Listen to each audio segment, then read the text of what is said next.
Il est 8h42, voici la revue de presse de ce mercredi 9 août, Antoine Janton. Il n'est pas content et il le fait savoir. Macron met la pression, titre Le Parisien aujourd'hui en France.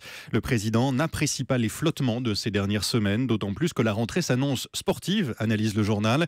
Il ne veut pas laisser les choses lui échapper. Du coup, il recadre à l'Assemblée, dans son parti, dans l'administration où 250 hauts fonctionnaires seraient dans son viseur et au sein du gouvernement.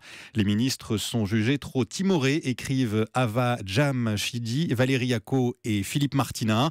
Le chef de l'État leur fait savoir. Les derniers conseils des ministres ont été assez tendus, raconte l'un de ses proches. Des conseils dont l'ordre du jour a été modifié. Il y a désormais une quatrième partie, la partie D, un moment pendant lequel les membres du gouvernement donnent leur avis sur un sujet choisi. La parole est libre. Le chef de l'État laisse parler tout le monde, parfois un peu trop d'ailleurs, explique un ministre au Parisien. Emmanuel Macron qui devrait prendre la parole à son tour à la rentrée, histoire de rester en mouvement, conclut le quotidien.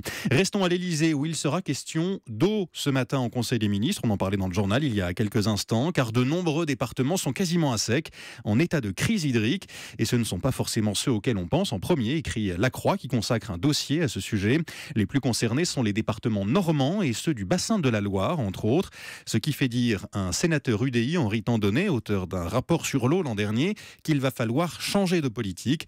Passer d'une politique à l'anglo-saxonne où l'eau est abondante à une politique de la rareté, à la méditerranéenne, réduire les consommations, éviter le gaspillage, repenser la culture des plantes. Voilà quelques pistes à suivre, des évolutions nécessaires, indispensables. L'eau va devenir un bien précieux, clame le journal. L'affaire des œufs contaminés est encore en une de nombreux quotidiens aujourd'hui. Des craintes nourries, titre les dernières nouvelles d'Alsace. Un nouvel arrière-goût de scandale sanitaire, écrit Lyon Républicaine. Le scandale s'étend, annonce le Télégramme. Un scandale sous-estimé, selon un député écologiste belge, Jean-Marc Nollet. Il affirme que des œufs et partant des produits alimentaires contaminés ont pu se retrouver sur le marché dès le début de l'année. Interview à lire dans Le Parisien. Un grand sourire pour terminer cette revue de presse, celui de Pierre-Ambroise Boss, champion du monde de 800 mètres hier soir à Londres. Joli titre de l'équipe, un rêve de Boss. Personne ne croyait à cette victoire, sauf lui. Je serai prêt pour les mondiaux, disait-il en mai, alors qu'il était blessé.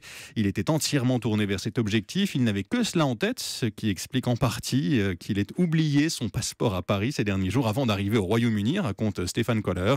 Boss qui révèle qu'il n'avait pas de tactique pour la finale. Je m'en suis aperçu 2 minutes avant le départ, mais j'ai cru en moi et ça a suffi, explique-t-il à l'équipe.